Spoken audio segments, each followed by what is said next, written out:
जरा सोचिए, आज से लगभग 4500 साल पहले की दुनिया।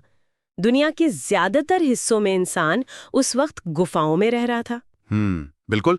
या फिर जंगलों में शिकार करके सिर्फ जिंदा रहने की जद्दोजहद कर रहा था। राइट। लेकिन ठीक उसी वक्त इस धरती के एक हिस्से में लोग बकायदा ग्रिड सिस्टम से बने शहरों में रह रहे थे। उनकी घरों में पक्की ईंटें थीं, फ्लश वाले शौचालय थे और सड़कों के नीचे ढकी हुई नालियों का एक पूरा नेटवर्क था, जो कि आज भी कई जगहों पे देखना मुश्किल है। एग्जैक्टली। मतलब आज हम जिसे स्मार्ट सिटी कहते हैं ना, उसकी नींव हजारों साल पहले ही रखी जा चुकी थी। ये सच में एक ऐसा तथ्य है जो इतिहास को देखने का हमारा नजरिया ही बदल देता है। हम अक्सर सोचते हैं कि इतिहास बस एक सीधी रेखा में चलता है, हमेशा पिछड़ेपन से आधुनिकता की ओर। हाँ, एक लीनियर प्रोग्रेशन। बिल्कुल। लेकिन जब हम प्राचीन भारत की बात करते हैं तो वो भ्रम पूरी तरह टूट जाता है। और यही हमारी आज की इस विस्तृत चर्चा का विषय है। हमारे पास Bharat an immortal saga of ancient civilisation के कुछ बेहद दिलचस्प अंश और शोध मौजूद है। और आज का हमारा मिशन ये कोई उबाऊ इतिहास की क्लास नहीं है जहां हम बस राजाओं के नाम या युद्धों की तारीखें रटेंगे। हाँ, वो तो किताबों में मिल ही जाएगा। बिल्कुल। हमारा मुख्य लक्ष्य ये डिकोड करना है कि कैसे एक विशिष्ट भूगोल ने दुनिया की सबसे पुरानी और उन्नत सभ्यताओं में से एक को जन्म दिया, कैसे ये सिंधु घाटी के नगर विकसित हुए और फिर कैसे वैदिक काल से लेकर महाकाव्यों तक उस दर्शन और नैतिकता की नींव रखी गई जो आज भी हमारे समाज का एक अटूट हिस्सा है। मैं कहूँगा कि इस चर्चा का उद्देश्य अतीत को केवल एक म्यूजियम की तरह देखना नहीं है। ये सभ्यता कोई कांच के बक्से में रखी हुई पुरानी चीज नहीं है। राइट। ये एक बहती हुई नदी है, एक लिविंग इकोसिस्टम है जो पिछले 7000 सालों से लगातार खुद को इवॉल्व कर रहा है। हमें उस विकास की प्रक्रिया को, उसके पीछे के क्यों और कैसे को समझना है। तो चलिए कहानी वहाँ से शुरू करते हैं जहाँ से कोई भी महान कहानी शुरू होती है, ज़मीन से। मैं हमेशा सोचती थी कि इतिहास सिर्फ लोगों से बनता है, लेकिन इन स्रोतों को गहराई से पढ़ने के बाद मुझे समझ आया कि कहानी तो असल में भूगोल से शुरू होती है। बिल्कुल सही कहा आपने। मतलब अगर हमें सिंधु और वैदिक काल के लोगों को समझना है तो पहले उस प्राकृतिक मंच को समझना होगा जिसने उन्हें पनपने का और बाहरी दुनिया से सुरक्षित रहने का मौका दिया। ये बहुत ही अहम बात है। किसी भी सभ्यता का निर्माण हवा में नहीं होता है। जैसे मिस्र को नील नदी ने जीवन दिया, वैसे ही भारतीय उपमहाद्वीप को उसके प्राकृतिक स्वरूप ने गढ़ा और इसकी शुरुआत एक बहुत बड़ी भूगर्भीय घटना से होती है। ओहो हाँ, मैंने इसमें गोंडवाना भूखंड के बारे में पढ़ा। सच बताऊं तो ये किसी साइंस फिक्शन फिल्म के प्लॉट जैसा लगता है। हाँ, लगता तो है, लेकिन असल में ये विशुद्ध विज्ञान है। आज से लगभग 7 से 9 करोड़ साल पहले पृथ्वी के दक्षिणी हिस्से से गोंडवाना नाम का एक विशाल भूखंड टूटकर उत्तर की ओर यानी एशिया की तरफ बढ़ने लगा। जब ये भूखंड एशिया के टेक्टोनिक प्लेट से टकराया तो उस जबरदस्त टक्कर के दबाव से जमीन ऊपर उठने लगी और इसी भूगर्भीय टक्कर का नतीजा है हमारा हिमालय। बाप रे! और ये 1-2 दिन में नहीं हुआ, इसमें करोड़ों साल लगे। चलिए इसे समझते हैं। अगर मैं इसे आज की भाषा में कहूं तो उत्तर में खड़ा ये विशाल हिमालय केवल एक पहाड़ नहीं है, ये एक विशाल क्लब के बाउंसर की तरह काम करता था। बाउंसर सही उपमा है ना? और इस बाउंसर का काम बहुत सीधा था, बिना परमिशन किसी को अंदर नहीं आने देना। इसने उत्तर की तरफ से आने वाली साइबेरिया की उन जमा देने वाली ठंडी हवाओं को भारत में घुसने से रोक दिया। और अगर हम इसे व्यापक संदर्भ से जोड़ें तो सिर्फ ठंडी हवाओं को रोका ही नहीं, बल्कि इस बाउंसर ने एक और बहुत बड़ा काम किया। अच्छा, वो क्या? इसने समुद्र की तरफ से आने वाले मानसूनी बादलों को बाहर जाने से भी रोक दिया। जब बादल हिमालय से टकराते तो सारा पानी इसी जमीन पर बरस जाता। अगर हिमालय नहीं होता तो भारत आज शायद तिब्बत की तरह एक ठंडा और सूखा रेगिस्तान होता। My God! हिमालय, पश्चिम में थार का रेगिस्तान और 3 तरफ से समुद्र, इन सब ने मिलकर एक ऐसा सुरक्षित और अलग इकोसिस्टम बना दिया जहां एक अनूठी संस्कृति बिना किसी बाहरी दखल के विकसित हो सकी। तो एक सुरक्षित घर तो मिल गया, लेकिन जिंदा रहने के लिए पानी चाहिए। और यहाँ नदियों ने अपनी भूमिका निभानी शुरू की। सिंधु नदी, जिसके नाम से सिंधु और बाद में इंडस और इंडिया नाम पड़ा। बिल्कुल। फिर गंगा, जो जो मुझे हमेशा से सिर्फ एक धार्मिक प्रतीक लगती थी, लेकिन इसका भौगोलिक विस्तार बहुत विशाल है। हाँ, गंगा 2525 किलोमीटर लंबी एक पूरी जीवन रेखा है। इसके किनारों पर जो उपजाऊ मिट्टी जमा हुई, उसी ने खेती और बसने के लिए सबसे अनुकूल जगह दी है। लेकिन इन ग्रंथों में एक और नदी है जो सबसे ज्यादा ध्यान खींचती है, सरस्वती नदी। हाँ, ऋग्वेद में इसे नदी तमा यानी नदियों की माँ कहा गया है। मैं हमेशा सोचती थी कि ये सिर्फ एक पौराणिक कथा है या कोई आध्यात्मिक रूपक है। देखो, दशकों तक दुनिया भर के इतिहासकार भी यही मानते थे कि सरस्वती सिर्फ एक कल्पना है। राइट। लेकिन अब आधुनिक विज्ञान ने इस पूरी बहस को बदल दिया है। भूगर्भ शास्त्रियों और सैटेलाइट इमेजिंग ने यह साबित कर दिया है कि राजस्थान के रेगिस्तान के नीचे आज भी एक बहुत बड़े नदी तंत्र के सूखे हुए रास्ते मौजूद हैं। वाह, मतलब उपग्रह से ली गई तस्वीरें। हाँ, तस्वीरें स्पष्ट दिखाती हैं कि कभी वहां एक विशाल नदी बहती थी जो बाद में भौगोलिक बदलावों के कारण सूख गई या भूमिगत हो गई। इसका मतलब है कि हमारे प्राचीन ग्रंथ केवल कल्पनाओं की उड़ान नहीं है, उनके पीछे एक ठोस वैज्ञानिक और भौगोलिक इतिहास छिपा है। यानी भूगोल ने एक ऐसा हरा भरा और सुरक्षित मंच तैयार कर दिया था जहां इंसान को अब हर सुबह उठकर सिर्फ खाने की तलाश नहीं करनी थी। बिल्कुल। और जब पेट भरा हो, सुरक्षा हो, तभी तो इंसान कुछ बड़ा और नया सोच सकता है ना। और यहीं से जन्म होता है सिंधु घाटी सभ्यता का। आज के दौर के हमारे बहुत से स्मार्ट सिटी प्लानर्स शायद उस समय के शहरों को देखकर सच में हैरान रह जाएं। ये कोई अतिशोक्ति नहीं है।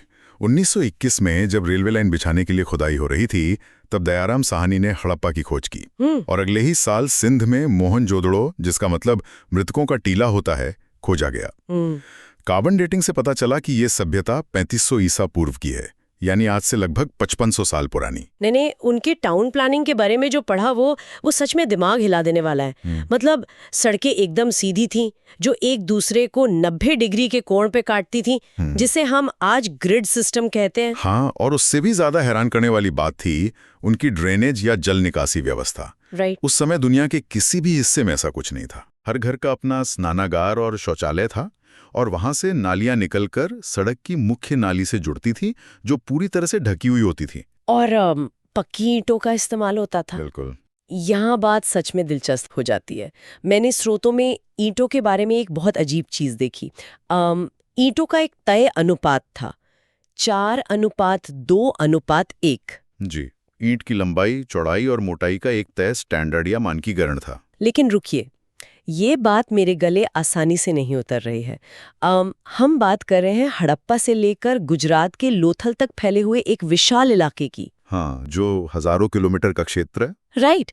उस जमाने में कोई इंटरनेट नहीं था, कोई व्हाट्सएप ग्रुप नहीं था जहां आप डिजाइन शेयर कर सकें, और सबसे बड़ी बात, खुदाई में कोई बहुत बड़ा महल या हथियारों का जखीरा तो मिला नहीं है। तो बिना किसी क्रूर तानाशाह या राजा के खौफ के इतने बड़े इलाके में ईंटों का नाप और बाट तराजू का वजन बिल्कुल एक जैसा कैसे हो सकता है? क्या इंसान की फितरत बिना किसी दबाव के इतना कड़ा अनुशासन मानने की होती है? जो सवाल आपने उठाया है, असल में वही इस सभ्यता का सबसे बड़ा रहस्य है। यहाँ तो सबसे आकर्षक बात है वो ये है कि ज्यादातर प्राचीन सभ्यताएं, चाहे वो मिस्र हो या मेसोपोटामिया, एक केंद्रीय शक्ति, बड़े महलों और सेना के दम पर चलती थीं। हाँ, वहां तो फेरो और राजा होता थे। बिल्कुल। लेकिन सिंधु घाटी में ऐसा कोई केंद्रीय महल नहीं मिला। तो फिर ये मानकीकरण कैसे हुआ? विशेषज्ञ मानते हैं कि ये सिविक एग्रीमेंट, यानी नागरिक सहमति और व्यापारिक नियमों पर आधारित एक लोकतांत्रिक समाज था। मतलब कोई राजा नहीं, बल्कि व्यापारियों की गिल्ड या समूह से चलाते थे। एग्जैक्टली। इसे ऐसे समझिए जैसे आज हमारे पास यूएसबी केबल का एक स्टैंडर्ड होता है। अरे हाँ। किसी राजा ने आदेश नहीं दिया कि यूएसबी पोर्ट ऐसा होना चाहिए, बल्कि टेक कंपनियों ने आपसी सहमति से इसे तय किया ताकि व्यापार और कनेक्टिविटी आसान हो। सिंधु घाटी के लोगों के लिए व्यापार सबसे अहम था। लोथल में उन्होंने दुनिया का सबसे पुराना ज्ञात बंदरगाह बनाया। वे मेसोपोटामिया और मिस्र तक व्यापार करते थे। अगर बाट और तराजू अलग अलग होंगे तो व्यापार कैसे होगा? राइट, लॉजिक है इसमें। इसलिए यह समानता थोपी नहीं गई थी, ये उनकी अर्थव्यवस्था की जरूरत थी। वहां से जो नर्तकी की कांस्य मूर्ति या बच्चों के खिलौने मिले हैं, वो भी एक शांत और समृद्ध समाज की कहानी कहते हैं, न कि युद्धरत समाज की। ये तो सच में प्राचीन काल के ISO सर्टिफिकेशन की तरह है। व्यापार की सहूलियत के लिए बस एक नियम बना लिया। लेकिन फिर ये शानदार सभ्यता लुप्त कैसे हो गई? देखो, इसके पतन के कई कारण माने जाते हैं। जैसा कि हमने पहले सरस्वती नदी की बात की, जलवायु परिवर्तन के कारण नदियां सूखने लगी और मानसून कमजोर हो गया। और जब नदियां नहीं रहीं तो जाहिर है शहर उजड़ने लगे। आधुनिक डीएनए शोध हमें बताते हैं कि ये लोग रातों रात कहीं गायब नहीं हुए। वे धीरे धीरे पूर्व और दक्षिण भारत की ओर पलायन कर गए और वहां की स्थानीय द्रविड़ संस्कृति के साथ विलीन हो गए। ये एक बहुत बड़ा शिफ्ट था। जब बड़े बड़े शहर उजड़ने लगे, व्यापार कम होने लगा, तो इंसान की चेतना का विकास रुका नहीं, उसने बस अपना रास्ता बदल लिया। बिल्कुल। ध्यान अब पक्की ईंटों, ग्रिड सिस्टम और ढकी हुई नालियों के निर्माण से हटकर विचारों, दर्शन और समाज के मानसिक निर्माण की ओर चला गया। भौतिक शहर से वैचारिक दुनिया तक की ये यात्रा ही वैदिक युग की शुरुआत थी। और वैदिक युग को समझने से पहले हमें एक शब्द को बहुत स्पष्टता से समझना होगा, आर्य। इस शब्द ने पिछले 100-150 सालों में बहुत सी भ्रांतियां पैदा की हैं। एकदम सही कहा आपने।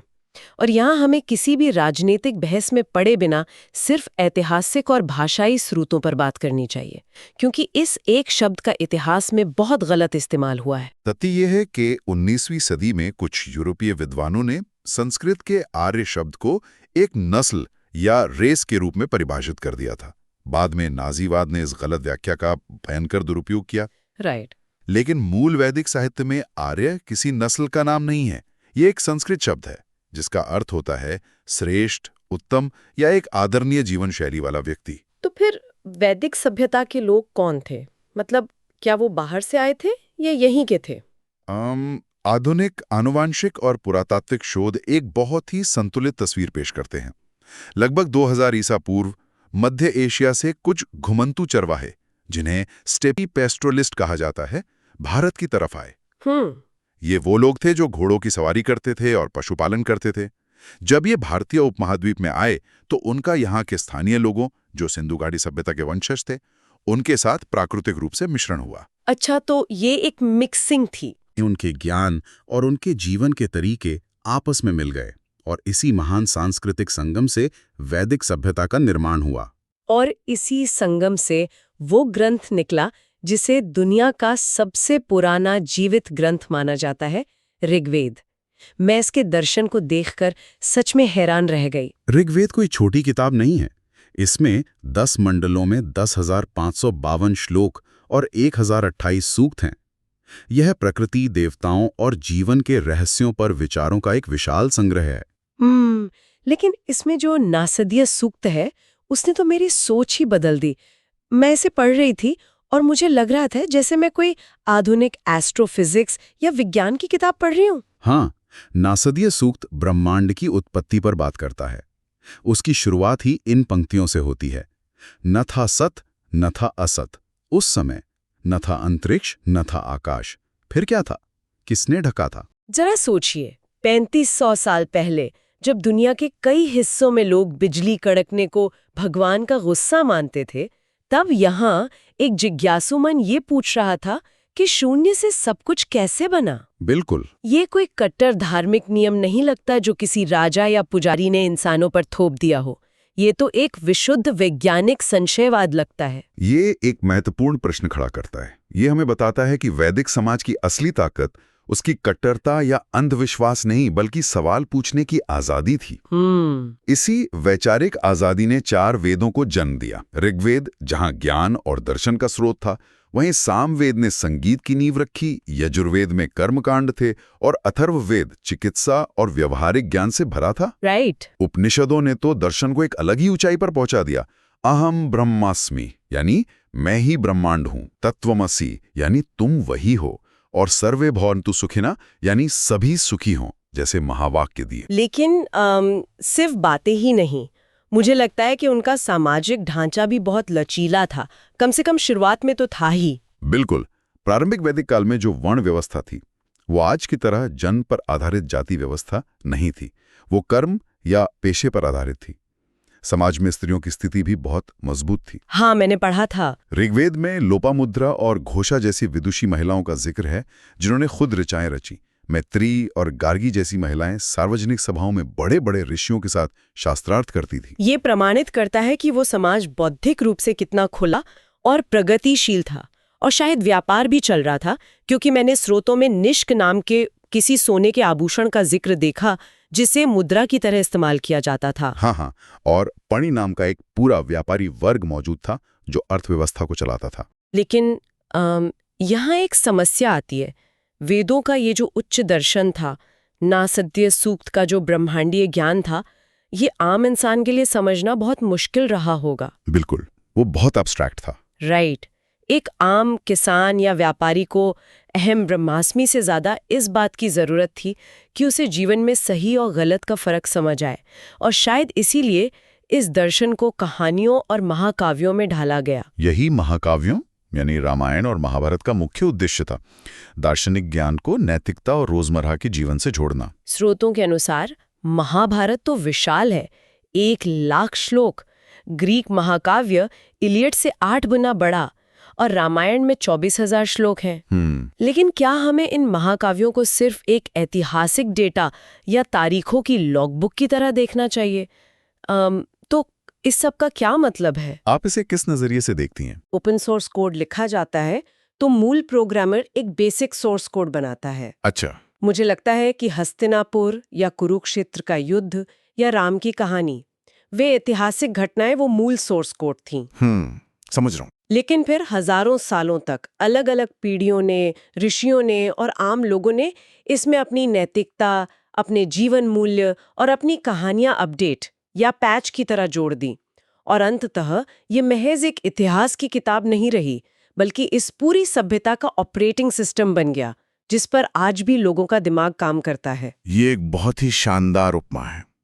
इतिहास सिर्फ ये नहीं है कि कौन सा राजा किस दिन मरा, इतिहास ये भी है कि उन घटनाओं से समाज ने क्या सीखा। बिल्कुल। और इसका सबसे बड़ा प्रमाण है भगवद गीता। महाभारत के कुरुक्षेत्र की युद्ध भूमि में अर्जुन और कृष्ण का संवाद केवल एक युद्ध जीतने की रणनीति नहीं है, ये संकट के समय में कर्म, धर्म और कर्तव्य का मनोविज्ञान है। राइट। कर्म कर, फल की चिंता मत कर, ये इतना गहरा और वैज्ञानिक दर्शन है कि 20वीं सदी में जब जे. रॉबर्ट ओपेनहाइमर ने पहले परमाणु बम का परीक्षण देखा, तो उस विनाशकारी पल में उनके मुंह से गीता का ही श्लोक निकला था, मैं काल हूं, संसार का नाश करता।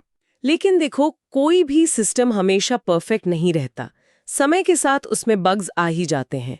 जब वैदिक धर्म में कर्म कांड और पशु बलि बहुत ज्यादा बढ़ने लगी, और जो वर्ण व्यवस्था पहले कर्म पर आधारित थी, वो जन्म के आधार पर कठोर होने लगी, तो समाज के अंदर घुटन बढ़ने लगी। एग्जैक्टली। और भारतीय सभ्यता की ये खासियत रही है कि वो अपनी बीमारियों का इलाज खुद ढूंढ लेती है। 550 ईसा पूर्व के आसपास इसी वैचारिक घुटन के खिलाफ एक नई क्रांति ने जन्म लिया, बौद्ध और जैन धर्म। गौतम बुद्ध और 24वें तीर्थंकर महावीर स्वामी। बिल्कुल, उन्होंने देखा कि वेद और कर्मकांड आम लोगों की पहुंच से दूर हो गए हैं, इसलिए उन्होंने स्थापित सत्ता को चुनौती दी।